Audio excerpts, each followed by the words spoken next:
Thank you. And welcome to the business session of the ASMFC. We're going to quickly roll through this. We do have one update as part of this, but any items that need to be added to this agenda?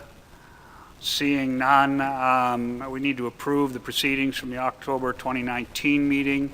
Any changes, additions, deletions? Seeing none, they are approved by consensus.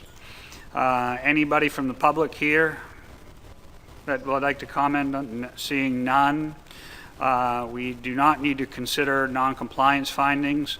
So the last item of business for the winter meeting is an update on the Commonwealth of Virginia's compliance with the Atlantic Menhaden FMP, and I'll turn that over to Bob Beal. Great, thank you, Mr. Chairman. I think everyone remembers a bit of the background on this, but I think the important thing here to note and to thank the Secretary of Commerce for backing up the Commission and agreeing with the Commission's determination that, in fact, the Commonwealth was out of compliance, and the Secretary, I know very well that he put a lot of thought and consideration into this, and it wasn't an easy decision for the Secretary. And I know a number of folks at NOAA Fisheries, Derek and Kelly, and all the way up to Sam Rauch and Chris Oliver were involved, and Alan Reisenhoover and many others. And so I just want to, on the record, thank the Secretary for all the effort in backing up the Commission. I think it's a very important decision for the Commission. So with that, the update on where things stand with compliance. As everyone knows, I think Virginia needed to take legislative action to come back into compliance with the FMP, and I think Pat and Ellen are down there. They can chime in, but my understanding of where things stand is there. At one point, there were 12 different bills bouncing around down in Richmond, and things have been a bit of a beehive down there on Menhaden issues. On Tuesday, the House passed House Bill 1448, which would bring Virginia back into compliance. That bill would move the management of Atlantic Menhaden Authority over to the Virginia Marine Resources Commission from the state legislature. So that would be a pretty significant shift.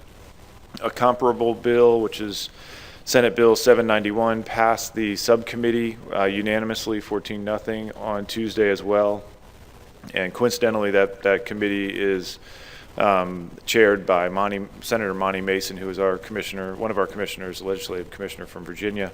So my understanding is there'll be a full Senate vote next week. I think it's next week. I don't know if the timing's been set on the Senate bill, and if both of those bills, move forward for the governor's signature, that should bring the management authority of Atlantic Menhaden over to Virginia Marine Resources Commission. Then the VMRC would have to take action to implement the appropriate quotas and provisions to bring the Commonwealth back into compliance. And then, just as a reminder of what that means, once a state is back into compliance and they notify the Commission in writing that all the necessary provisions have been implemented, the chairman of the Commission sends a letter off to the state and to the Secretary, and withdrawal of that determination compliance is sort of effective immediately. So those are the steps. I'm sure Ellen and Pat may be able to fill in some of the details that I either mixed up or left out, but that's the update as of right now.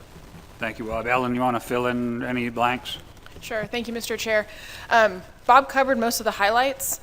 We are working to move both of those bills through. The bills are a little different right now. One has an emergency action clause, which means the bill would go into effect upon the governor's signature. Without that, it means the legislation would be effective July 1, which is 15 days after the moratorium would go into place on June 17. So we're just working through with all parties involved to hopefully ensure that we can keep them fishing, and happy to answer any questions. We will have a much better sense of where things stand middle of next week. Great, thank you, Ellen. Any questions for either Bob or Alan? Seeing none, while we're putting things on the record, First, I'd like to thank staff for the work that they did. Tony, in particular, working with Katie and others, did a great job pulling the letter together on this issue. And I got to see Bob in action when we met with Commerce and NOAA staff, in particular with a follow-up meeting with Bob and Spud, with the Secretary. So a lot of thanks to spread around. But in particular, I'd like to thank the Commonwealth of Virginia. It takes more than a little bit of courage to vote yourself out of compliance.